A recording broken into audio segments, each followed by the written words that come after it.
You are now tuned in to the Jmack Experience Podcast.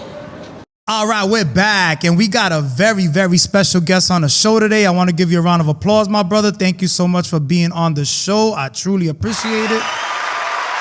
Thank you for having me, man. Thanks for having me. Absolutely, absolutely. How are you feeling today? I feel good, man. The day always starts early for me. I get up at 4 o'clock in the morning, get ready for my morning show to be on air from 6 to 10.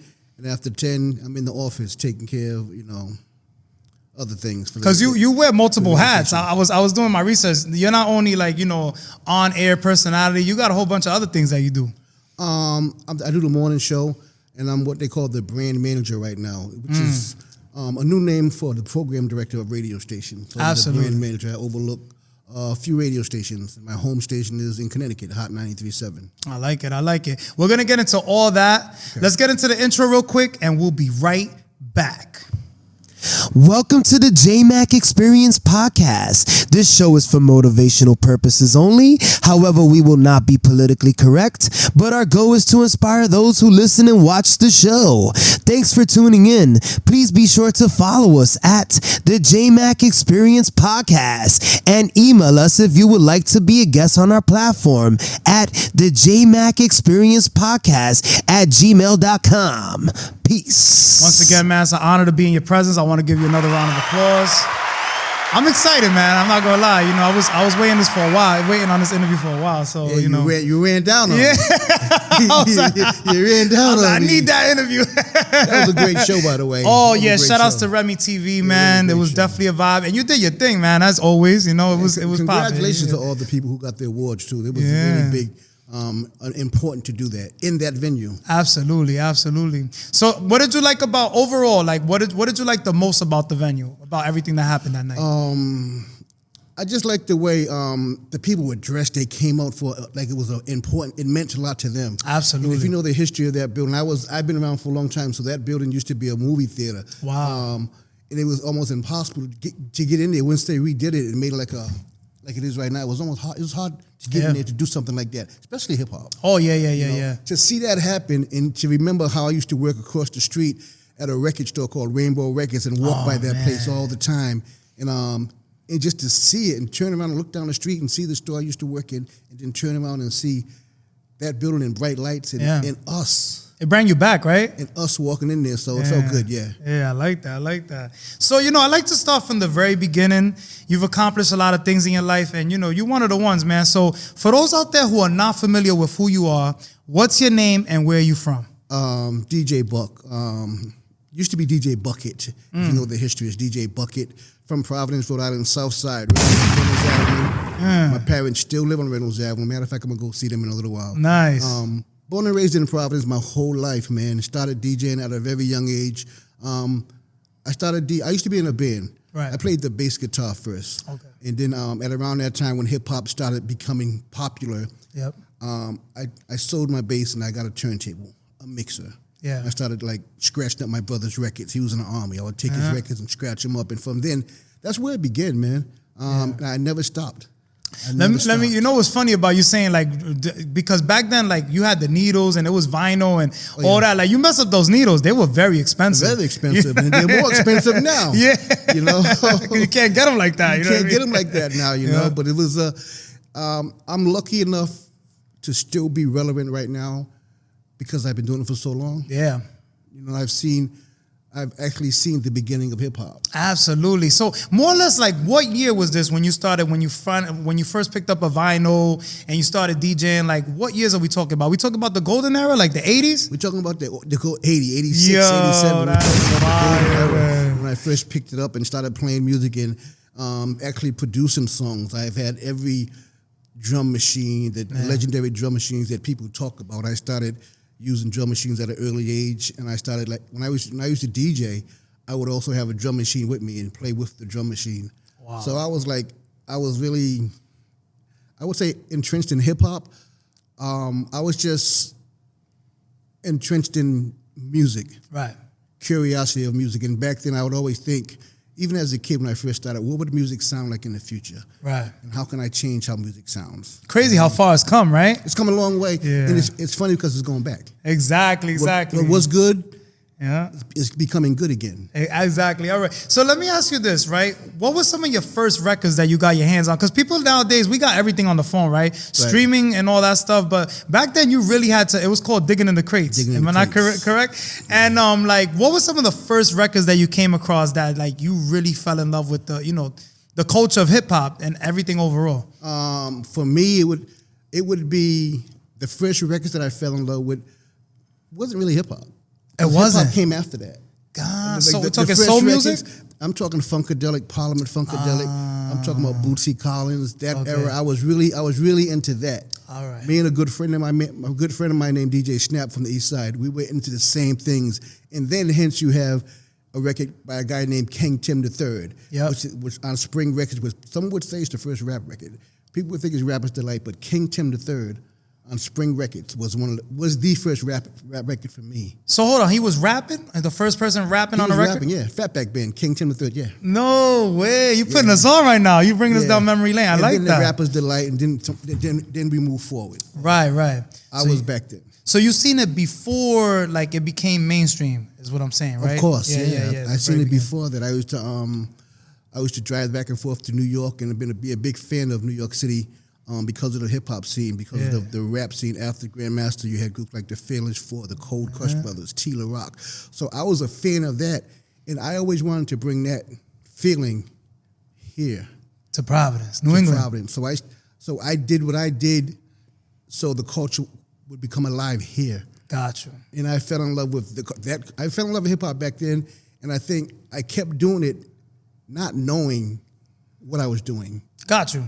You know, This is kind of my next question. Sorry to cut you off, but like, when did you feel like that spark that inspired you, that you say, you know what, I really want to do this for the rest of my life, like DJing and just being a part of hip hop? Was it early on, or did it take a few years?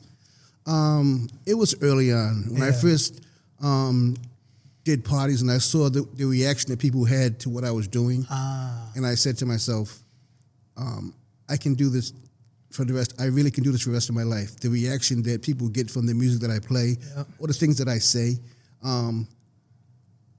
that inspired me to keep doing it, and knowing that I can do this, understanding people. Yeah. Like, I think I always say I'm lucky at what I do, but I had a good ability to really watch people and see what they like, and understanding that it's not just one particular type of person that likes one type of music.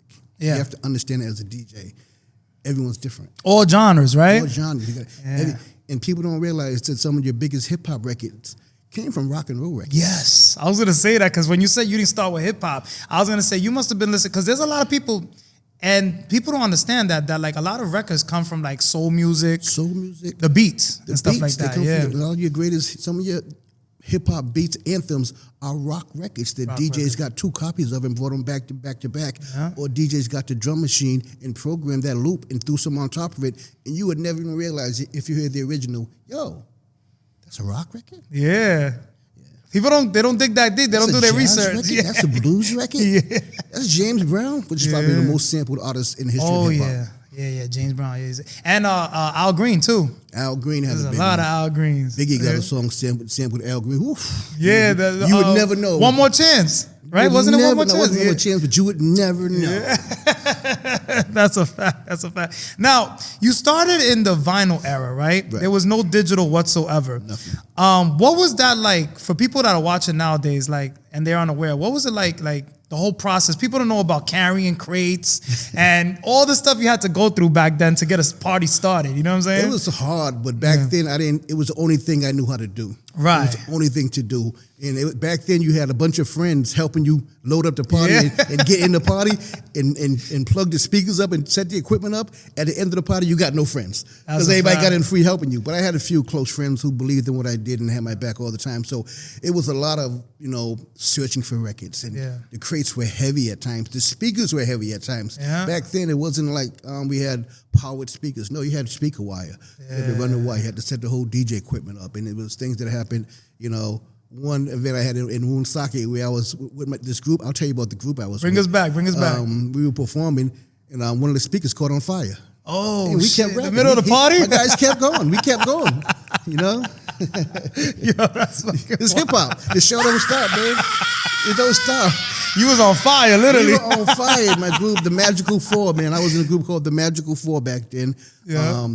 And some say, well, it's probably the first hip hop record produced on vinyl out of Providence. Really? So you were one of the first to rap out here, more or less. I didn't rap. I produced it. Oh, you were doing beats and all that. That's why you say you had the MPs and all that stuff. We were the first to press up our own record. Let's set it straight. Yeah, we pressed up our own records, the Magical Four. The song is called Suckers.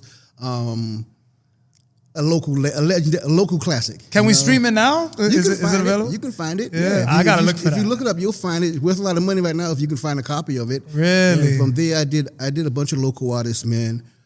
D Smooth, dropping smooth lyrics, classic. If you can find that record, it's probably cost you like $3,000 a copy. Wow. Can't find it though. Yeah. So my first love was just not just listening to music, but making music. Absolutely, absolutely. You know what I want to tell you is this, right? Because I'm originally from Queens, New York, and I used to come out here in the summers as a youngin'. And I remember that out here, they didn't even have mixtapes like that, because I used to bring my K-Slade mixtape, rest in peace to him. Yeah. I used to bring my Clues out here, and I used to put people on my Hot 97 mixtapes. Right. And they didn't really have all that out here. They didn't even have bootlegs, but you remember everything was bootleg when they started bootlegging? Yeah. And how was like the scene out here for hip hop overall? Because you said you were going to the city too. Were you going to the city to get like more or less the inspiration, or you already had your own inspiration? No, I had my own inspiration. I was going to the city to search for those records, record digging, and to really see the culture firsthand and bring it back here.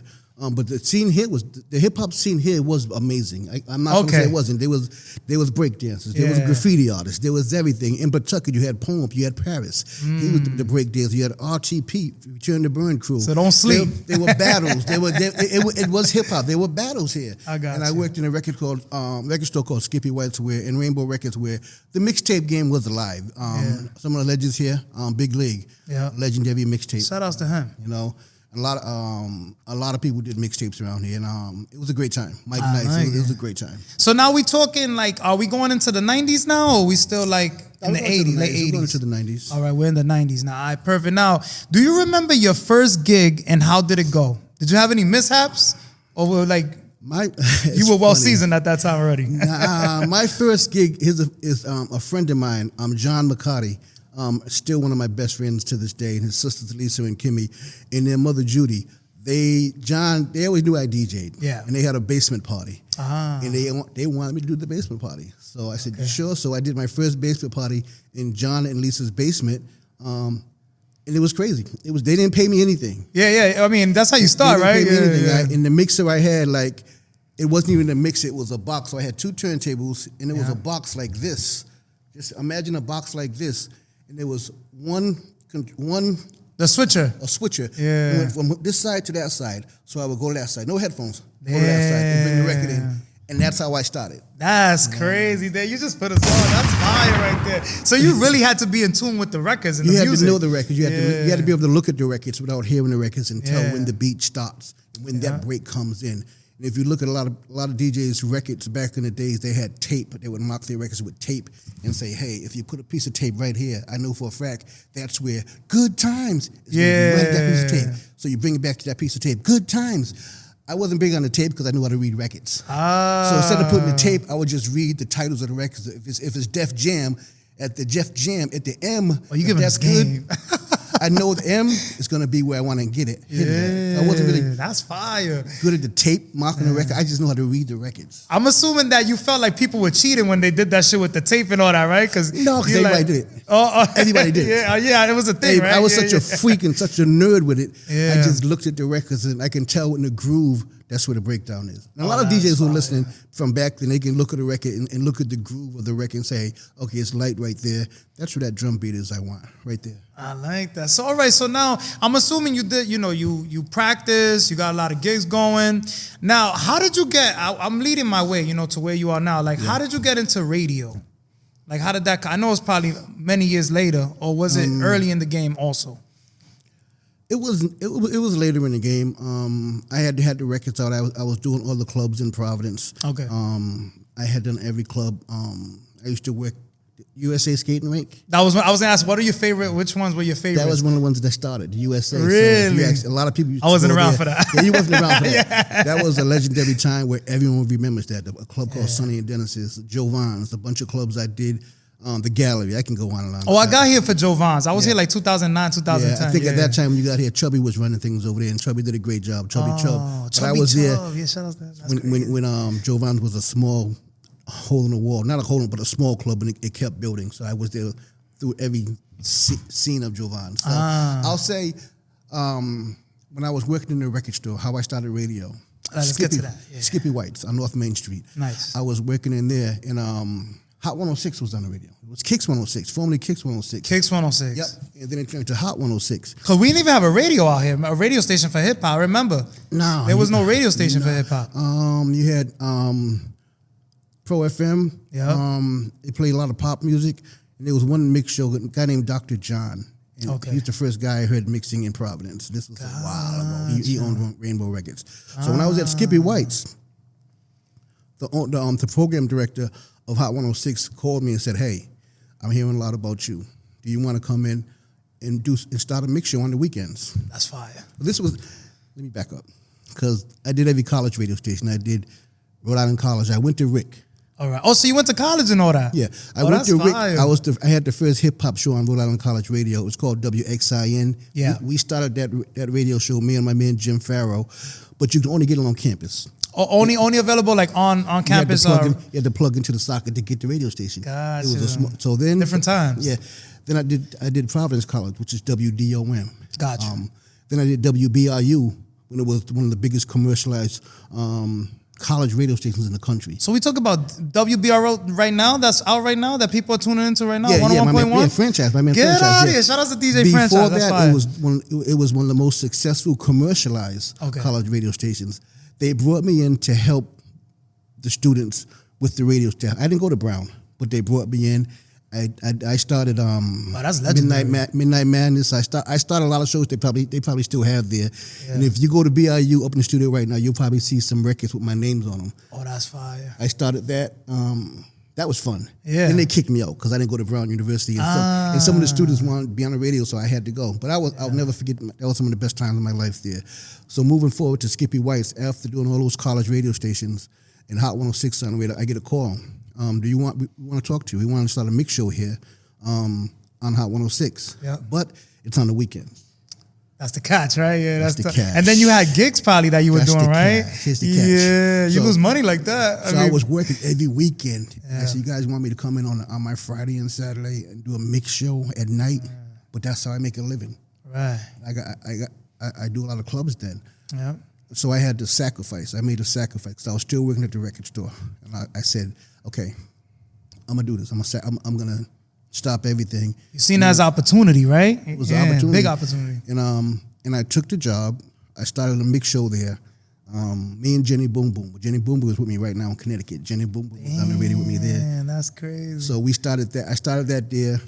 Gave up all the clubs and just built it. Yeah. We built it. We built something that became something at Hot 106. And I don't care what people say about Hot 106 now. I know it's not here right now. Yeah, man. But it made a difference here. We made a difference with hip hop here. Right. Any artist that you could think of, they came to Hot 106. They came through that door. They came to the Civic Center. We had concerts. We had the Hot Jams. It was a big deal. I know they get a bad rap now when they left. I was reading everything about this and that about Hot, but it did make a difference. I'm glad you're talking about. Can I ask you what exactly? Because it went like overnight. Like this just. I turned on my radio one day and I'm like, yo, what the hell happened to Hot 106? Just do you know what happened? I think it was just ratings. They had to go to a different direction to get ratings than make money. Gotcha. I guess it wasn't making the money that it should have been making. Right. But it's going. But it's very dear to me because it meant a lot to me. Right. And that's how I started. And from that, for me giving up the nightclubs and everything, I became the on-air personality, which I would come on without DJing, which is the big deal for me. Yep. Just come and do a shift and you have a radio show. Right. So they gave me that. And then it became the assistant music director. Then it became the assistant production director. He was moving up. Then it became the program director. So from me giving up my clubs to do a little mix show on Hot 106, it turned me into the program director of Hot 106. That's big. You know, and That's major, actually. And I was still doing the mix shows, and it was. And I look back and I'm like, that might have been the best decision I ever made. How many years were you at Hot 106? Well, and what year was this more or less that you were there? I'm bad with dates. I was at Hot 106 for probably 8 years. 8 years, almost a decade. Yeah. Gotcha. Now, what made you want to go to Connecticut, if you don't mind me asking? When I was at Hot 106 doing what I was doing, the studio was actually in Pawtucket. All Hot right. 106 was in Pawtucket. Then they moved to East Providence on Wampanoag Trail, on the trail. So while I was there, still doing programming, but I never had a contract. All right. So I was doing a job. I was paid okay, but I didn't have a contract. Like a freelancer type of thing, right? Freelance. It was a job. I just never signed a contract. All right, got you. So I got a call from a guy named Steve Salhaney. Shout out to him. Steve Salhaney in Connecticut was looking for a program director at the time. And a lot of people that I talked to in the industry, they said, hey, what about Buck? And Steve Salhaney is from Connecticut. No, Okay. he's from Providence. It's from Providence. And he used to go to URI. He ran a radio station, but a lot of the people that he knew in the industry I knew. And they said, hey, you should talk to Buck. So he called me, and I went up for an interview, and I said, okay, I told myself, I'm going to go for the interview, but I'm going to go as DJ Buck. Usually when you go for an interview, you want to put the blazer on. Yeah, you go as John the I'm John McAllister. Yeah, okay, my name is Tim Collins. My real name is Tim Collins. Yeah. So I was like, do I want to go as Timothy Collins, or do I want to show him DJ Buck? I got a name already. Fuck that. Yeah, So, represent. I showed him as DJ Buck. I didn't have no tie on. I had no suit on. And I let him see this is who I am. I am. Yeah, that's what you're gonna get. And then I got the job. That's fire. So you knew that they wanted you for you, is what it was, right? I didn't know what they wanted. I wanted to show them who I was. Absolutely. I don't. You wasn't trying to fake the funk. I don't want that. I mean, once you see me, I stay in a sweatsuit. This is who I am. Cunty. I'm It ain't easy for us big guys, man. It ain't easy for us, but thank God for big man, tall man stuff. But now I stay comfortable. I wanted to show them who I was, and just know what you see is what you get. You're gonna see this sweaty, this hoodie. If you want a hip hop station, you got the right guy. Absolutely. You're the man for the job. I'm the man for the job. Yeah, I like it. Now, it's funny that we're getting to 93.7, right? Mm-hmm. And basically, you ended up going over there. You took the job. When did you start? Like, what nights did they give you and stuff like that? Like, how did you get your own show on there? Basically, like, when you started. When they hired me as the assistant PD. Okay. I wasn't the PD right away because I had to earn my stripes there. So I went in doing after a midday show. All right. 10 to 2. What was the name of the show? Just DJ Buck. We didn't have a name for it yet. Okay. So I went and did that, and after a while, the morning team at Hot 937 had broke up. One of the guys had left. Okay. And there was a young lady there named Nancy Barrow. And I said to myself, okay, I'm gonna join you, Nancy, in the morning show, because you can do it by yourself, but I want to join you. Right. See what we can do together. And when I got on the morning show with Nancy, it was magic. The chemistry. So, I was gonna say sometimes it's not easy to work with people. No, the chemistry is like we locked right in. And that's something that's hard to do in morning radio, to get that chemistry. And we lasted for a long time.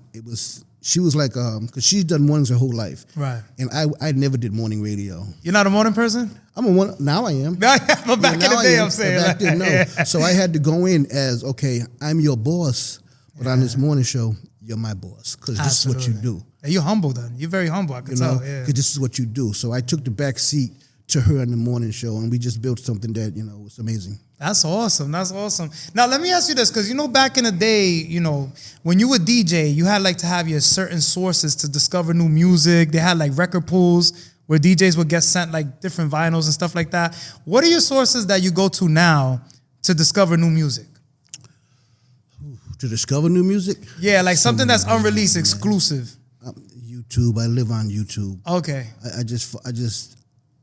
The algorithm keeps sending me new different things. Yeah. YouTube. I listen to the streaming services. I do a lot like that online listening. I do a lot. It's tough because I got to live in both worlds. Right. Okay. Gotcha. When you think about Hot 937 or commercialized radio, we can't do everything that satellite radio can do. Right. There's a program that you have to follow to be successful. So I live that, and I've been the rules a little bit, and I still got to keep an ear to the streets. Yeah, that's how I was gonna. It's crazy. You're getting right to it. So hold on, you get the midday show, right? Yeah. How many years did you do that until you ended up? Did you stay doing the midnight? About a year. Just 1 year. After a year, about a year, the morning show guy left, and that's when I went to the morning show. The morning show, and then you've been there ever since, more or less. 23 years, 22, 23 years. Jeez, that's tough. That's tough. I like that. Now, how do you balance like the business side of, you're a program director and then also having your own show? Like, how do you balance both jobs? It's hard right now too, because you want it's only right as a human to want your show to be successful. Right. And I have to treat the other shows Gotta be fair. Equal. Gotta be fair. Yeah. So right now, like Jenny Boom Boom is still with me. Okay. Jenny does the afternoon. She's very popular, has a big show there. And when she comes to me with ideas on how she wants to do the show, which is really a it's normal now. But when she first said, okay, Buck, can we do this on my afternoon show? Can we add a DJ? Can I add another microphone? Can it be a multi-person show? Yeah. Back then, no one was doing it. Right. But we let me and Jenny, we said, okay, let's try it. So we tried different things. And now what you see right now with these podcasts and all these radio shows is something that we were doing years ago. Wow, you just putting us on. So basically they copied the swag, like all the stuff you was doing. I don't think they realized they copied it, but we were doing it, and you have to understand your listeners, man, and how people consume radio. Right. Because you can get the same songs anywhere. Right. And radio gets criticized for that because no matter where you go, I hear the same songs. I hear these same songs over and over again. But the secret is what goes between those songs. You can play the same 10 songs, but if you don't got the right information to go between those songs, they'll just be the same 10 songs. And they'll be boring, right? And they can be boring. But if you localize them, talk about what's going on in your hood, you talk about this and that. And I always tell my guys to don't talk above the listeners. Because you're one of them. Make them feel like they're part of you. Make them feel like you're your friends. The secret in doing successful radio, I tell people, is to make that virtual handshake with the listeners in the car. If you can make a friend through the radio and make them feel as though they know you, this is dope. You're giving us game right now. And that's kind of the secret. And some people they can't connect. It's all about connecting. Yeah, if you don't, you either have it or you don't sometimes too, right? Sometimes people don't have it, but you can feel it when you have it, when you know for a fact someone's looking at the radio, yelling at you, or laughing at you, or crying because of something you said. It's all about the connection. I always said, ever since I started radio, every show, I need to take away one thing from that show that I know touched somebody.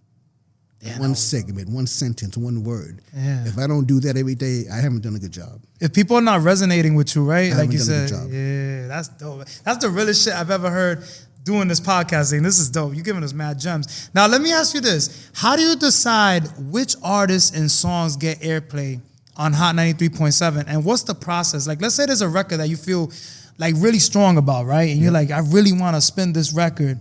What's like the process to get that record played if it's not like a major artist or something like that? It depends on the radio station and if how you feel. Right now, I watch everything because it's tough to really, predict what a hit's gonna be. Right. Because hits come out right now with the world of TikTok. A hit can be something that you never imagined. And they become a hit. But it's Whoopity-doop-de-doop. Yeah, it's all about taking a chance and believing in the record. And for me, in all of my, I don't want to say my staff at the radio station, my friends at the radio station, is being believable, making people believe that you like this record. And sometimes you may not like a record, but the people may like it. But you have to give the record a chance. And in radio, like a commercialized radio, like Hot 937, there's only so many slots. Yeah, everybody can't make that slot. Man, that's tough. It's a dozen donuts. I mean, a dozen donuts, but someone wants to give you 16 donuts to put in that box. It's not going to work. Yeah. So the secret is that dozen donuts, make them the jelly donuts, the honey dip, the chocolate, make them the best donuts ever, right? That's others, the ones that didn't make it, you put them in the mix shows. Okay. You put them in the nights. You're talking about night slots, yeah. Okay. You put them until they develop themselves, and you can see if they build, and then maybe that one donut that was in that dozen box, maybe that gets older, and you take that one out. Okay, that donut is stale right now, and the one that was in the overnights, let's put that there. See how it works. To see how it works. Yeah. But it's work in the overnights, and you're watching the record grow. You're in the clubs, you're seeing this happen. You're seeing the engagement. Okay, this donut is stale. That one's got to go into something called recurrence, because it was a great record. Yeah. You don't hear it all the time, but you want to hear it every once in a while. That's the recurrence. So that's something that you'll bring back, like a throwback. It becomes, You gotta right? bring it More or back. less, yeah. You got to bring it back. The best, like these days, those songs are coming across less and less. Right. Because I think it's become so easy to make music. Oh, so much music out there. There's so much music out there, and everything's not going to stick, and a lot of it doesn't deserve to stick because it was made. I call it microwavable. Here today, going tomorrow, and the artist's relationship, the talent, the training, it's not there. Yeah, that's why we got so many one-hit wonders, right? Like so many and the equipment that you can buy in the store. Everybody got a studio. Everybody got a drum machine. Everybody got an MPC, and everybody got a recorder. Everybody doing podcasts. And you just push play, and you play. I mean, it's the demo on the damn drum machine, and you rock with it. And before you know it, okay, I deserve a hit. I deserve to be on the radio. And I've seen certain cases where some records have been really, really big because of that. And when it comes down to doing the radio part, that's where you fail. When I say the radio part, okay, you got a hit record on the radio. Yeah. Come on down. We want to do the interview with you. Oh, you want me to talk? They got no personality. Because they're used to being in the room. Yeah. And I think that's the downfall of it. Some of them have been successful, but some just haven't been able to really meet that expectation of a star. It's crazy you took me right there because there's some people that do interviews like, and I don't want to say, well, I'll just say one, for instance, like there's certain people that do like Kodak Blacks and people like that, and it's like, I would hate to interview him. Like they make it really difficult for you. You know what I mean? Like it's like talk to me. I want to know something. It's like a yes no type of guy, and it's like it makes it very difficult. Have you ever dealt with that? I know you do interviews as well. So I dealt with a bunch of them. I dealt with a bunch of artists that have been great on the radio, and some that you thought would have been great, or they come in so high and you can't get anything out of them. You're like, and one artist, Lil Zane had a big record one time. Lil Zane came in. You think taking us back? So high. He was. He did have a banger. He had a banger, but it just didn't work for him. He was had a drug addiction at the time. I think he's a lot better right now. That was one that stood out for me. Great interview, but I can tell there was. You knew there was something going on. Yeah, you could tell. Now, you've broken a lot of records and helped many artists out along their way in their careers. So, like, which artist and moment in time stands out the most to you that, you were, you got their record and you've been spinning it and then you're like, wow, this shit took off. It's crazy. I can go back. One time I was in, this is because it's relevant right now. It's relevant, but not in a good way. Yeah. I interviewed Diddy. Diddy came to the radio station at Hot 106 years ago. Yeah. And I'm talking to him about his music and everything. And there was an artist named Shine at the time. We know about Shine. Shine was born at the time. So I'm talking to Diddy and saying, "Yo, Diddy, you have this artist. He reminds me of Biggie. Yes. His name is Shine. Sounds Tell me about Shine." He looked at me and he said, "You see that cameraman right there holding that camera?" I looked. I said, "Yeah." He said, "That's Shine right there." No way. And he took off from there. That's one. Yeah, that's wow. So he literally started from the bottom. He didn't even come as an artist when you first met him. Nope. That's wild. That's an ill story right there. He was filming an interview. Yeah. Another one, Chris Brown. Chris Brown came to the radio station. We used to have like mixer meetings. Early on? This is early in his career? His first single. That's before it hit. So he came in. He had a skateboard. He was a little kid skateboarding up and down on the corridor. We had the meeting. Before we left that meeting, I put that record on the radio, no questions asked. Went crazy. His first single. It went crazy. And at the time, he was working with a young lady named Tina Davis. Oh, shit. So when Chris Brown was walking out, as I put the record in rotation, she comes to my office and she says, "Buck, take this record right here and just listen to it." It was a CD, a blank CD. And it just said "So Sick" on it. And she walked out. No. It was Neo. Oh, the So Sick of Love Songs? Yeah, it was Neo. Yo, that's and legendary. So I put it on and he blew up from there. I mean, there's so many stories. We talking no promo, no none of that, right? She just said, "Listen to this, Buck." No She way. just dropped it. She dropped it on the table and walked out. And That's it took her from crazy. there. How about 50? I heard that you did some things with 50 Cent. Is that true? Yeah, 50. We Connecticut. One of my favorite artists. That's crazy. 50 had a house. 50 had a house in Connecticut, right, like 10 minutes from the radio station. So 50 would always be at the radio station. That's fire. And we were one of the first radio stations to break all the 50 records. Whether it's G or 50, a bunch of great times in the studio with 50 Cent, man. We had a show at a place called the Hippodrome in Springfield one time. Yeah. Sold out. Everyone was on the show. It was Lloyd Banks on the show. Oh, Lloyd Banks. Oh, he's so Lloyd Banks, nasty. Mobb Deep, Akon. He's so slept on, man. The show was crazy. The show was crazy. So that's crazy. I knew, but no one else knew that 50 was going to show up. So it's like a surprise? So 50 shows up on that stage and the place goes crazy. And that's the night that all hell broke loose. What do you mean? Mobb Deep was on stage. And Mobb Deep and G Unit, they had a big beef at that time. Oh, that's right. Yeah, they did. 50's on stage rapping, doing his thing, and then someone throws a bottle at him. Oh. He puts the mic down, jumps in the crowd, and they start fighting. Both crews are fighting each other. He gets back on stage and continues the show. Oh, that's crazy. Yeah, 50 will do that. Yeah, so that was crazy. So the next day I had phone calls from CNN, from MTV, from everybody asked me about that night. In Springfield at the Hippodrome. Hey, you know what's funny that you mentioned that? Because I remember that summer jam that they took Slow Buck's chain. You remember that? Yeah, and 50 was rapping like nothing happened. I was there. Oh, you was there? I was there. Yo, this is legendary shit. This is so crazy. And Akon, I broke Akon. I was the first radio station to play Akon, and it took off. He came in. He's one of my best friends right now. Yeah. He had a mixer meeting. He dropped the record off.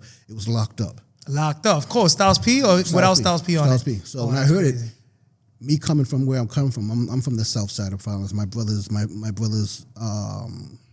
they were locked up for a long time. Yeah, unfortunately. So I know what it's like to have somebody locked up. Right. And that record said everything that I went through. Oh, you could feel it. So I put it on, and I knew that everybody would feel it. Yeah. And that's how it started. You know what's crazy? I just said this on another podcast I did not too long ago, but they told me, I was a kid at this time, I must have been in my teen years. Yeah. But when that record dropped, I had friends that went to Juvenile on Rikers Island, and they're like, yo, when this song comes on, everybody goes crazy in here. And I was like, no way. You know, I was just a kid, so I'd never been in jail, thank God, at that moment. But I was like, you know what I mean? I was like, all right, this is wild. But now, what about like some surprise interviews that you've done, like, that you're in, let's say you're doing your show, or you get to work in the morning, right? Mm-hmm. And they're like, today you're gonna interview this person. Yep. And you're like, no way. Like, you can't believe it. I'm pretty sure you don't really get starstruck because, you know, you met so many people, but like, you know, it's all in us, right? We're all fans of the culture. So like, you might have those moments where you're like, damn, that's crazy. He's coming through here today? Anybody like crazy major? Like Jay-Z, Nas? BRU, Jay-Z came through the studio at WBRU in the East Side. Or at Brown University, Benelvin Street. Jay-Z and the crew came through. I wish I had the audio. I don't have the audio, but he came through with the team. Him and Dame Dash was there. Yeah. That was one of them. Of course, the Diddy was one, because at that time when Diddy came to the station, it wasn't no stopping Bad Boy. Yeah, we can't forget, Diddy did a lot of great things in the music industry. I mean, music-wise, you know what I mean? Whatever you got going on, you know, that's personal stuff. But Fat Joe's he would pop up. Fat Joe's a very good friend of mine. Surprises, I would say, when I would do the Grammy, when I would do the Grammy shows, the radio room, when I got a chance to talk to Janet Jackson, that was like amazing. Oh, that's lit. That was like, but I have to keep my cool. But inside, I'm you can't fan out, right? It's like, outside, I'm like, what up, Janet? What's up, Janet? So you have to always try to play it cool. Yeah. That's a fact. I go through that all the time, yo. Even now, you gonna now, what artists? What I was gonna ask you, like, through all these years of experience that you have right now, do you prefer to DJ at corporate events, live radio, or nightlife? What's your go-to right now? Like, what do you prefer? Or do you like them all? I like them all. I do like live events, though, but I know my place right now. At live events, I know what I can and what I can't do. I know what I'm good at, what I'm not too good at. Because I'm not a young person. You know, I've been doing it for a long time, and I've experienced everything. I've DJ'd in rooms with 10 people. I've DJed in rooms with 10,000 people. And I had to take each. It's all a lesson, you know. So if you're in front of 10 people, you give them 100%. That's right. No matter what, you never let them see you sweat. Do you get frustrated sometimes and wonder why?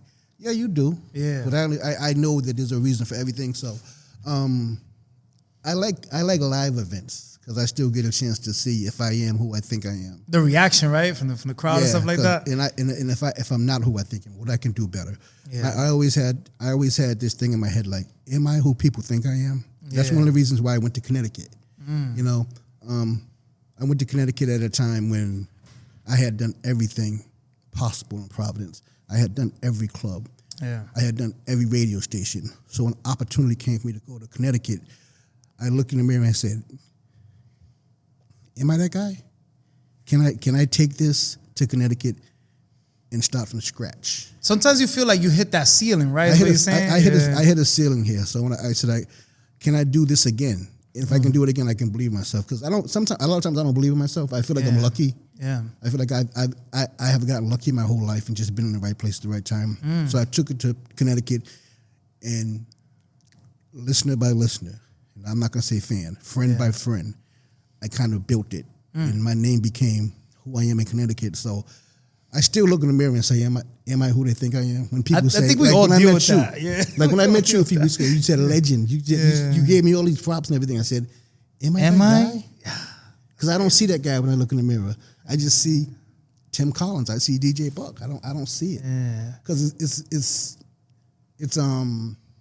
They were saying that they throw that word around loosely nowadays too. But honestly, this is the whole thing I was gonna say. We're creators, right? We always gonna feel like we could do better, is what I'm saying. Yeah. But you definitely got legendary status to me, because look at all the wonderful things you just mentioned. You know what I mean? Like all the stuff, you've been a part of it. Like people haven't witnessed all that stuff, in their career. And not for nothing, now I feel like everybody DJs, but they're learning on YouTube. Like you started from the very beginning. You know what I'm saying? Like, And I love the DJs today. Not to knock the DJs. No, we ain't knocking them. If I get hired to do like a middle school party or something like that, I gotta ask myself, do I want to do the middle school party? Yeah. Or would I have my guy Michi, who's younger than me, or somebody else do it? Because the listeners, the students can relate to them. Yeah. I did something in the middle school. Last week I did a middle school event. Yeah. I was like, okay, this is gonna be crazy. Yeah. But by the end of the middle school event, the kids knew who I were. They knew me, and they knew everything. I'm like, something. You that guy, man. It's crazy when the generations. I've seen the generations, and I've been involved in families for years and years and years, and they may not even realize how their mothers, I impacted their parents and their parents and their parents. Now, like I say, I'm lucky. I was gonna say, isn't it crazy to see like people grow, right? Like you see them from so young, and then they have kids, and they have it's kids. crazy. They have kids, so That's dope. Now let me ask you this, right?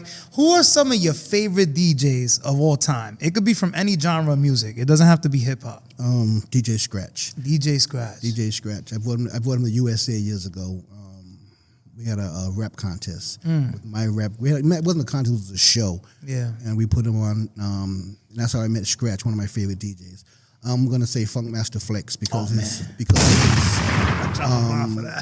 of how he's managed to stay relevant after all these years. How he managed to recreate himself. Yeah.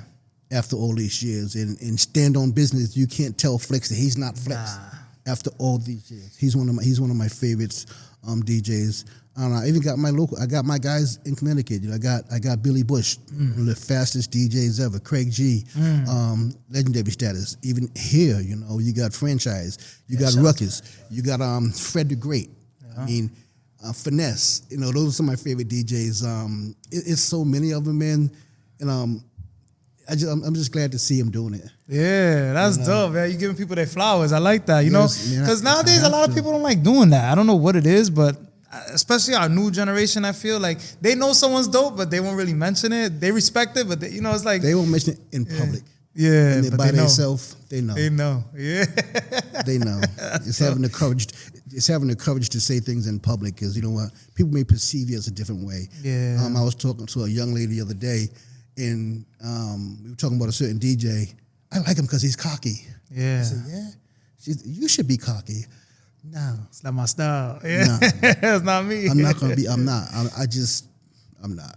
Yeah, I like that. Now, do you have any upcoming projects, events, initiatives that you're excited about at Hot 93.7 or elsewhere? What do you got coming up? I'm in the process of starting a DJ school. Nice. See, we got to promote you. There's a lot of DJ schools online. There's a lot of DJ schools.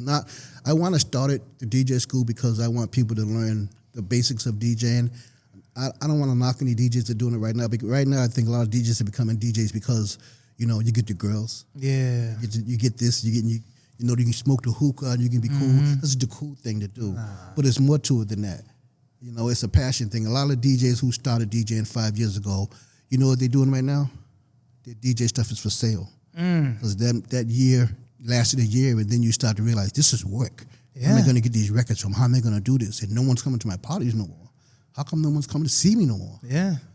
So do you have that drive, right, to really make it? You have that drive. So I want to teach them the basics of being a DJ, from beat counting to mixing, and how to get in and out of records correctly, and not just slamming records, because it is an art form. Yeah. No matter what people say, it's an art form to know how to DJ and to know your music and your songs. Yeah. Now I can do songs, I can play certain parties better than other people because I was there when that record came out. That's what I was saying. I know the feeling that people had when that record came out. Yeah. I know when there's a certain part of the record that people are waiting for, as opposed to just getting the record and playing it. Exactly. You couldn't give me a record of some of the newer artists that are hot right now, the teen artists, because I probably wouldn't know. Yeah. What the hot. I can admit that. It's not really your era, to It's be not honest. my era, yeah. but my job is to know a little bit of everything. Absolutely. So I do have to educate myself on everything, but specialize in something, but educate yourself on everything. What was your favorite, because hip-hop goes in decades, right? 80s, 90s, 2000s. What was your favorite decade of all time for hip-hop? I gotta ask all these things because, man, you've been through all that. Like, this is so dope right now. I'm a hip-hop fanatic. I don't know if you could tell by now, but, like, I love hip-hop. Like, it's all I think about. You know what I mean? I started with music, so I actually do music myself. And, I switched it to podcasting because, like, I was one of them guys that I was like, I think I hit a certain age. I'm already in my 30s. Yeah. I don't want to be that guy at the cookout like, I'm still rapping. I got a mixtape out, but I still do it. Like that sometimes. I feel like I'm the oldest guy in the room. I would say mine is 90s. The 90s, right? Late The best 90s, records. early 2000s, man. Yeah. When the music was produced the way it was just a crazy time to see it happen. Yeah. And to watch just regular people become stars. Yeah. Did you host mixtapes in those days and stuff like that? Not a lot. I made mixtapes. I wasn't a big superstar on mixtape because a lot of people were doing it, but I did make a lot of mixtapes. I had a bunch of mixtapes for sale around here. Nice. You can ask a few people. They got a couple of my mixtapes. They got them. I was so big on mixtape. I like mixtapes better than buying the albums, to be honest. That was my thing. Yeah. I'll go and rack up, buy mad mixtapes. Yeah. I stopped making mixtapes when people stopped being creative. Okay, gotcha. And they were just putting songs on. And here's another song. Here's another song. And new music. And put another song on. And I said, there's no create. What am I doing? Why am I spending this time mixing these records and being creative, putting this acapella over this beat when no one cares? Give us an exclusive. Yeah. Some freestyles that nobody heard. Yeah, You know do what I'm saying? that. That's the fire. That's when I started losing interest in it because I'm not making no more mixtape because when I wasn't making mixtapes, a lot of people using acapellas over beats right now. Yeah. I did that years ago. I did that so long ago. That's throwback shit. And to see it coming back around, I'm like, you guys want that again? Yeah. Okay. That's your thing right there. That's your forte. I do a blindfolded. I was in the 2000s. I was doing it in 2000s early, because on those days the acapella was on the albums on the vinyl, and the end of the little bonus track was an acapella on the other side. So you had to flip it like that. Yeah, this is so fire. This is so now, how has the radio industry evolved since when you first began, and like now how we have streaming and social media? Like, do you like where it's going is what I'm getting at? Or do you wish that it was like, I know everything changes, right? But like, do you wish it was still like maybe half and half? I like the direction of direction of radio, where it's going. Radio was built on a certain set of rules. Yeah. On how to do radio. But then here comes satellite, changing the rules. Yeah. Here comes podcast, changing the rules. And adapting to that it's coming, and it's definitely getting, but we still have a certain standard. Right. I mean, terrestrial radio, which is what I'm on, is free radio. Right. We still hold ourselves high. Accountable. And when you go over there, which is nothing wrong with doing that. I mean, you give a person permission to swear in and do whatever and just talk negative. You give a person the open door to say, you can say whatever you want to say. You can say the N-word, you can say whatever. Because you won't get a fine there. And sometimes when you give people freedom to do that, I've seen it go overboard. It gets messy. When it's not necessary. Yeah. Keep it clean. You have to keep it clean, yeah. but just talk regular. Like, you don't have to do all this because you have the permission to. Right. If you happen to talk, then you can do it. I've seen some satellite radio go bad because they gave them permission. You can say this and this every word. Have a conversation. You can still talk like that. So I think with the terrestrial radio, we still have a standard that we hold. We try to family friendly we can. I like where it's going. I think radio is becoming more visual. Yeah. It was all audio before. No one cared about how you looked. Yeah. Now, I see a lot of radio stations put the camera in the studio. Yeah, they want to see now. They want to see it. Yeah. They want to see what's going on. They want to see how the Breakfast Club looks. They want to see how Ebro in the morning looks. They want to see how Buck and Reg look in the morning. Yeah, Angie Martinez. Angie Martinez. So a lot, what's happening with people are more interested in what their jock is like behind the scenes. You know, social network has gave everybody the ability to look behind the curtain and see how people really live. And I think as an entertainer, as a DJ, you have to allow the people to see who you are. I mean, it's good to protect your privacy, to a certain extent, to protect your privacy, but people want to see what's Buck doing when he gets off the radio. What are some of Buck's hobbies? Buck flies. He likes to ride his bike. He does this. He's still making beats at his age. He's still making beats. Yeah, I'm still making beats. They want to feel more connected with you. That's what it is. You know what I mean? How Buck and his grandson are tight. They're good friends, my best friend, and they watch you, and that helps build that relationship with the listeners. Absolutely. That's how it's changing. You got to be relatable and let people peel back the cover a little bit. Let people see who you really are. That's dope. Because you're not hiding behind that screen. You know what I'm saying? Radio, for years we hid behind radio. Yeah. I like that. And they would only see you like at events. It'll be random. If you went to events, yeah. Now, you've helped shape the sound of a region, more or less, and the culture overall.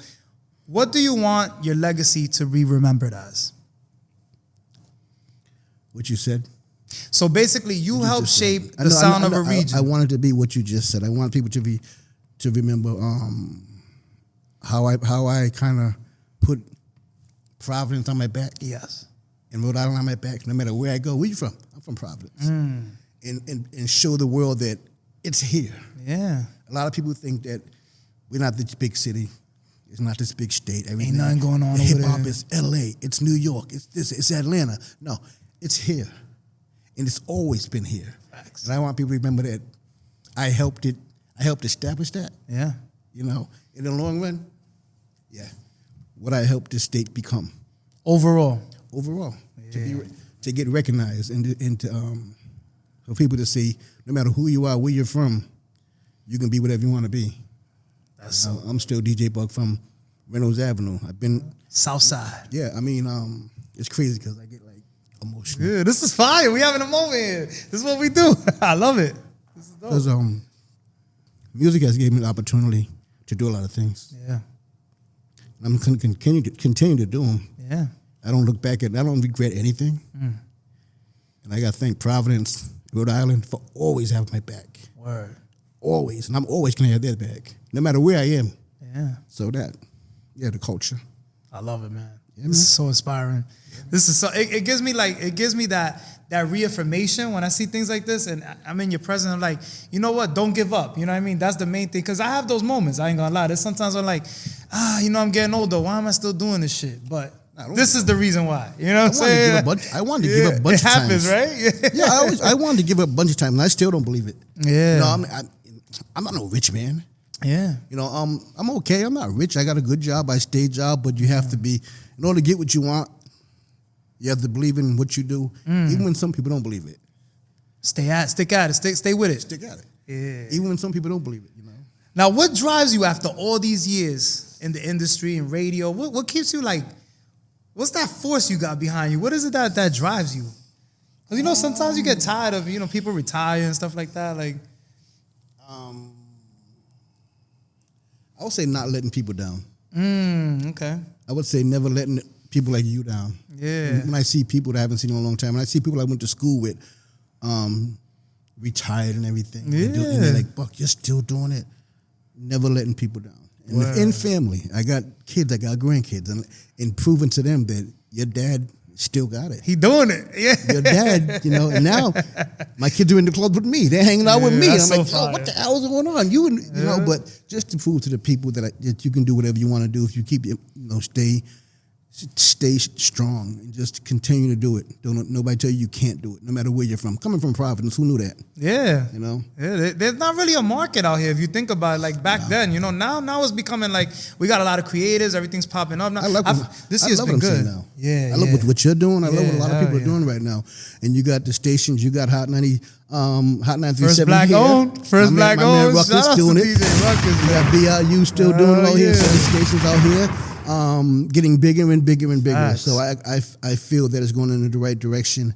And I love what I'm seeing when I come back. All the younger DJs, I love Lady Ruck with her DJ battle, her contest. All the young MCs, still rhyming, still rapping, still doing it because they believe in the culture of Rhode Island. They do it because I think everyone does it because they want to prove something. They want to prove to the world that Providence has it. You know, even though you look, you don't think, no matter where you're from, no, Providence got it. We here. We here to stay. We here to stay, man. If you weren't, Huh? if you weren't doing radio, what would you be doing today? Like, you know, because before you started DJing, did you ever have another dream as a kid? I played basketball. You played ball? I was a really good basketball player back in the day. That's fine. But I gained a lot of weight. But back then it was always to be a basketball player. And I think if I wasn't in radio right now, I would have never stopped producing records. Yeah. Because at that time when I was producing the records, when the radio came along, I stopped producing records. All right. Because I didn't want to be the person. Let me see. Behind the scenes, like, yo, I got these beats. No, not even that. Not even that. But I had a lot of control. I had a lot of control of what goes on the radio. Yeah. I didn't want to be the person in control of that, playing stuff that I produce. It wasn't fair to other producers who true. wasn't in that position. I could have produced records for kids and only played my records all the time. Yeah. Because I produced it. Yeah. So I stopped. I gave up. I didn't want. It was a conflict of interest for me. And some people do it in the radio. They still produce their records. For me, it just wouldn't have been fair to anybody who worked just as hard or harder. I respect that. And knocking on the radio, and here I am because I'm the program director playing my records. You could have been on your DJ Khaled right now. I could have did that. I could have did that. But Khaled never did really a lot of radio. But Khaled, he's good at what he does. But I just didn't want. I didn't want to make it unfair for people, so I decided to turn my drum machines off and to turn this off and not do it. Until recently, I turned them back on. But I'm not playing stuff on the radio. I'm just doing it for me. You doing beats right now again? For me. Oh, we got an exclusive on the Jmack Experience podcast? Look at the drum machine out there right now. The Let's drum machine's in the car right now. I need a beat. Can I get a? You gotta check out my album first of all. When you hear, you gonna be like, because people be sleeping on me. I ain't gonna lie. They like, does he really rap? But when you hear, you gonna be like, I fucks with it. Like I'm more on the lyrical tip. You know what I mean? Like I'm from that essence. I like boom bap. I could adapt to anything. Let me go get my drum machine. Don't do this. Oh, man. nah, if you get it, we can do that live right now. Plug that shit right into the roadcaster. Let's get it, yo. I like it. We just got an exclusive. This is fire. We're gonna be wrapping up shortly. I know your time's valuable. What advice would you give to someone who wants to pursue a career in DJing right now? Learn everything.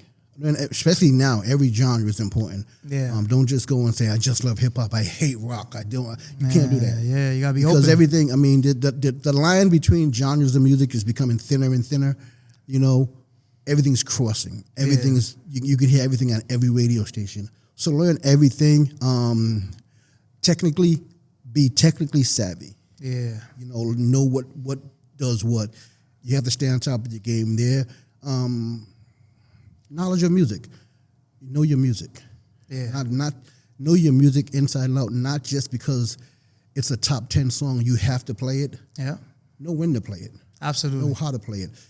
Look at the crowd and recognize where you're at and be like, this record's not going to work for this crowd. But this one will.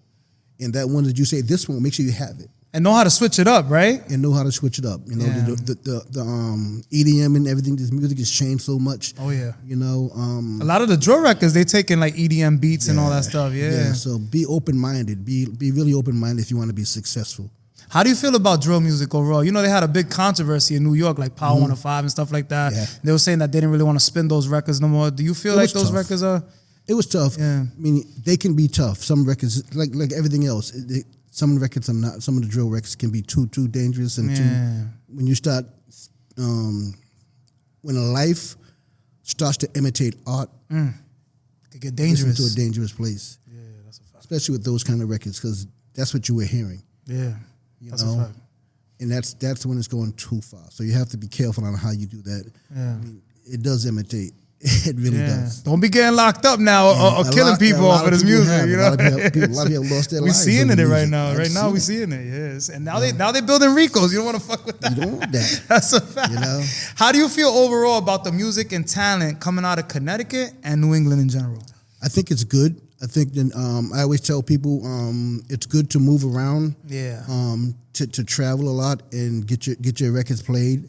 Understanding the business of it. Of the music industry, and there's always, how do I get my record played, and how is it? Is it a good record? Is it that good? Make sure it's mastered. Master your records sonically. Quality. Sonically, it's important. If your aim is to get your record on the radio, I would say produce your record, get your record done, turn on your radio, put your song on your thumb drive, go back and forth. Yeah. Listen to that record. Listen to that hit. Then listen to yours. Listen to that hit. Listen to yours. What's missing sonically? Now, what's happening with some of these big record labels are you're dealing with machines. When they produce records, there's so much that goes behind it. Yeah. It's just sonically. It's a certain sound. So make sure it's sonically correct. Yeah. Make sure the hook has got to be amazing. Yeah, it's got to catch you. It's got to catch you. Yeah. You got after one listening. If you don't turn it off and that person doesn't know your hook, then it ain't going nowhere. Like sorry to break it to you. Yeah, but it depends on what kind of artist you want to. If you want to be that guy that just raps, you're not worried about that. Yeah. You're not worried about that. I mean, it depends on what you want. Are you in it? You want to get a Grammy, right? Like you want to get a Grammy, or do you want to get your song on? Be like an underground artist. No, if you want to get your song on Madden. Yeah. Here's the trick. Here's the trick, though. What's the trick? It's not a trick, but there are certain things that you want to do, and you can be successful at these things. Gotcha. I know some successful artists who only have songs on games, video games. That's crazy. Making a lot of money. Oh, hell yeah. Making a lot of money, and they don't care about radio because they're making so much money. Grand Theft Auto makes stupid money. What do you want to? What's success to you? What defines success to you? Do you want to have that record on the radio for 6 months and to be a hit? Or do you want that record on a game for 6 years and you're still getting paid? All time. All the time. Ain't going nowhere. That's fine. You're giving us some game. This is fucking crazy. Now, what about for like local artists that are from out here? What do you see that are certain things that like, are you one of those people? Because I know somebody told me like back in the day, they're like, you shouldn't always be giving people your stuff like that. Like when you meet them. Mm-hmm. Do you agree with that? Or do you think like you should try to network as much as you can? Networking is important. Always network. And just when you hand it to them, just don't overdo it. If you want to give somebody a record, especially someone in the radio business, give them that 1 or 2 songs. Don't give them a whole album. Because a lot of people who manage DJs and the program directors, they don't have time to listen to the whole. So what do you think the hit is? Give me that hit. Give me what you think that hit is, and and I'll get to it. And it's frustrating as a new artist, because trust me, when I was putting out records, my aim wasn't to be on the radio, but I came in at a time when there wasn't a lot of hip hop on the radio, and I happened to be, in that group, the Magical Four, which made radio here. Right. But it was hard. It's harder now because there's so many. Everybody raps, right? There's tough, so many, and there's so many that are good. Yeah. And there were so many that aren't good. Yeah.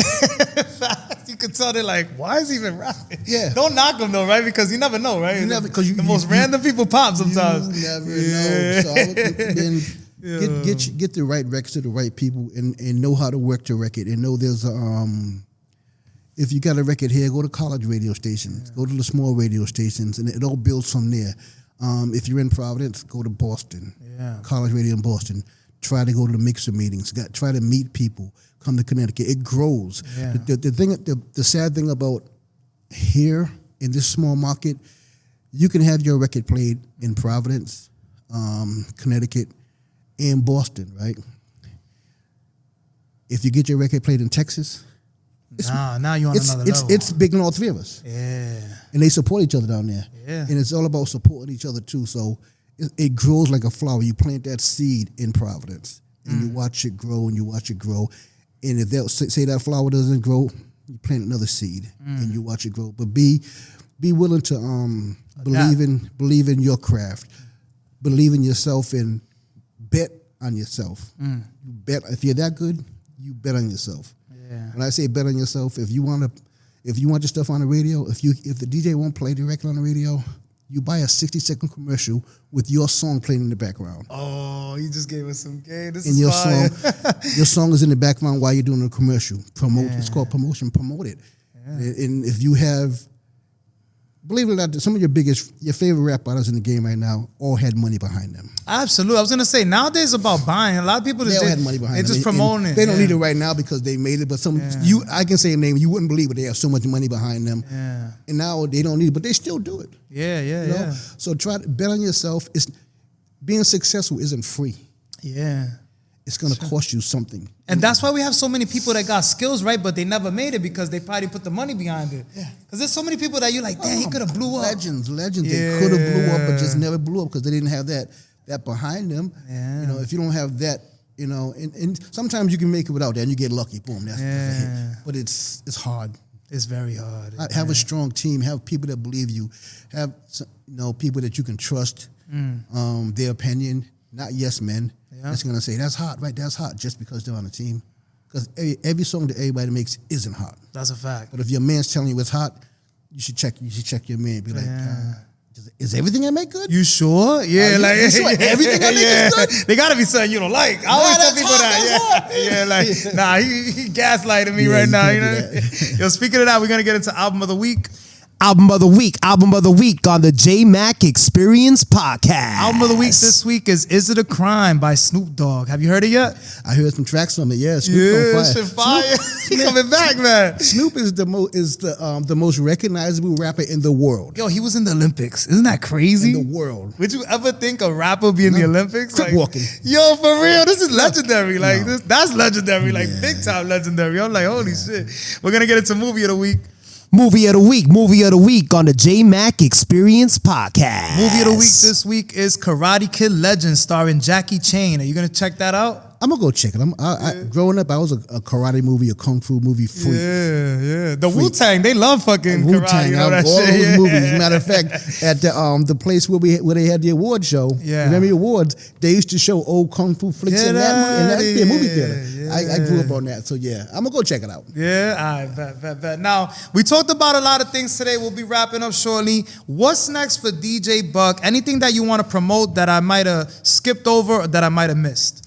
The DJ school is one of the biggest ones. Okay. And that's one. I think I'm working on something that I want to do with music, whereas I'm going to try to create a series where I go to like different basketball parks or just parks. All right. With benches. Oh, that's fine. So you're keeping it old school, like the block parties? With the bench. So the theme is going to be where I show up at the park, me walking to the park with a drum machine, with the MPC, because it's portable right now. Oh, that's just sitting down and just playing the beat, and then randomly a local artist comes up and say, "Yo, Buck, what you doing?" And they start rapping over it. It's gonna be called "Sitting in the Park." If I can pull this thing off, you doing a whole series? If like I can pull it off, YouTube. If I can pull it off, just sitting in the park, I just show up randomly, play beats.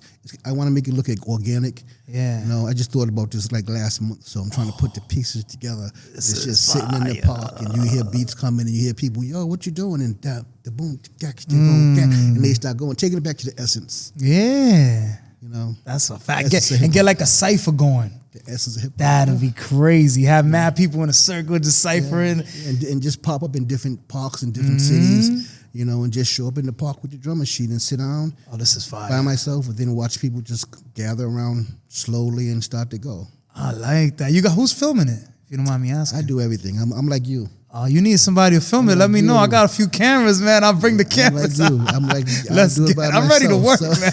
I'm ready to work, man. So when I come to Providence and do it, hell my man? We're saying it right here on the Jmack Experience, I'll pull up. I'm gonna need. I got it, but I need everything. Nah, that's a fact. I need all you cats out here doing it. Word. Everybody, come on down, because I was gonna be DJ Buck just sitting in the park. How can people contact you to be a part of this? You got an email, social media, let people know. DJ Buck 1 on Instagram, Facebook Buck Collins, DJ Buck 48, DJ Bucket 48 at Gmail. DJ Bucket, BUCKET at Gmail. It's how you can send me the information. But I'm trying to pull this thing off. It's gonna take a lot of work. So what I'm doing, just riding around every day, just getting on my car. Yeah, thinking. Getting on my car, going to a bench and doing it. All right. And then just putting and saying, what can I do next? Yeah. Like if it's not raining when I leave here, I'm gonna probably pull off on the way home. I'll pull over to a random park Oh, you starting this right now? I'm just, it's in the Oh, the early stages. This is crazy. Yeah, this is dope. I'm liking where this is going. So I'm just pull up in a random park and just sit down by myself. Perfect time and too. just, Summertime. And just see what it looks like. Yeah. And visualize what it could be. But that's just one of the things that I want to do. I have so many things that I want to do. I'm not at the end of my career. Yeah, nah. You just getting started. You just getting started, man. There's so many things I still want to do. From where I started, from the South Side, from listening to Parliament Funkadelic Records, to listening to everything that's going on right now, man. Facts. I like that. It's been cool. Can people reach out to you to collaborate on future projects? Like, there's somebody wants you to host like a mixtape or something like that, or maybe a CD. Are you open to doing that still, or not really?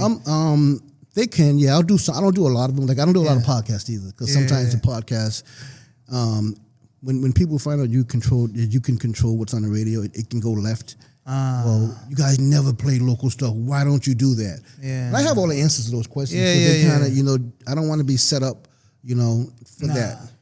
We here to celebrate you. That's why I asked you a few things, but I didn't want to get into all that. Like, this ain't a clickbait channel. I'm just making that clear right now. You know what I mean? So I appreciate you. And when I saw you a few weeks ago, I was like, okay, I don't usually do them, but I'm going to do this for my man. Oh, man, I appreciate it. Because I got a problem. Like, I feel like I'm like, asking, and I don't know. I felt that too. I'm like, I don't think he really wants to do the podcast, but maybe he's gonna do it on the strength because he's like, this is so dope. This is so dope. Yeah, and I'm here once a month to do an old school show at platforms. We do something. We had Greg Nice. We've had Mr. Cheeks. So we're doing a show every first Fridays down at platforms. So I'm here a lot. I'm actually still DJing here a lot. Yeah. The older events I do those, but I try to stay in Providence a lot. Even though I'm in Connecticut, I'm try to stay visible here. Absolutely. You still do like let's say like a Sweet 16 or weddings and stuff like that? Do you do stuff like that?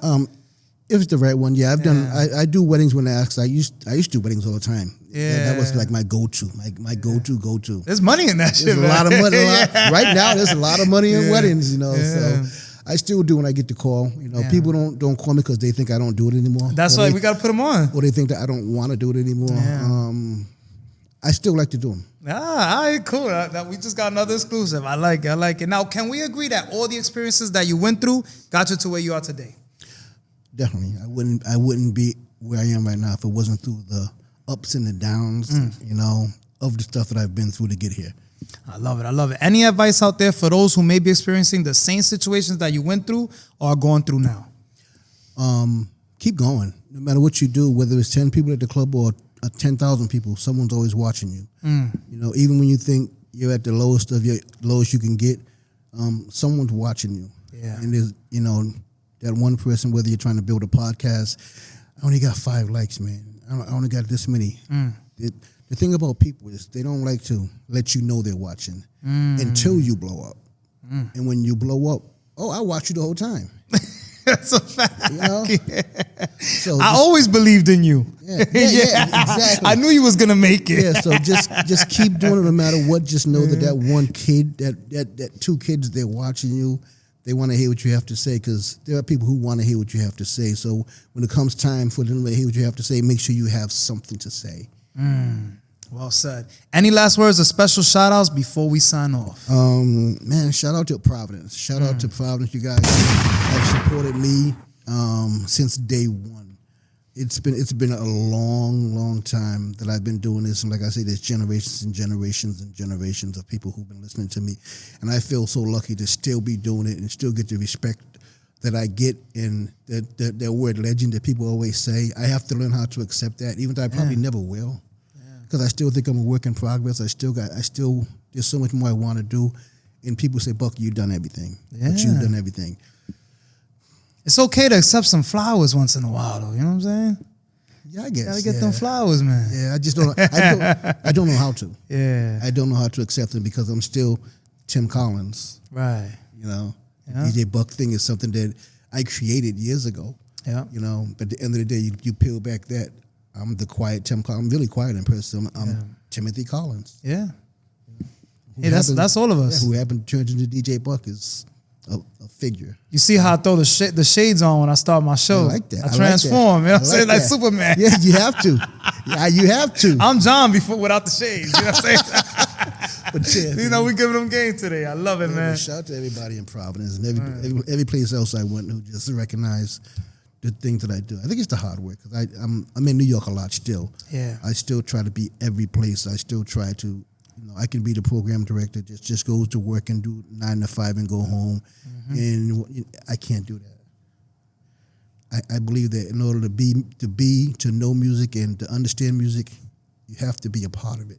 Yeah. You know, you have to walk into clubs that you don't usually go into, the younger club, and you have to watch DJs. You have to still learn from DJs. I still go to clubs and sit in the corner and watch the reggae DJs. I play a lot of reggae music, but I know I'm not the best reggae DJ. So I'll go to the club and sit in the corner and watch the selectors do their thing. Yeah. You know, and just learn from everybody. I'll go to a club if the DJ is 16 years old or 17 years old. Watch how they doing it. You know, man. You gotta be a sponge. You can't never know it all. That's what I was gonna say. You're never like too good, right? Like, Nah.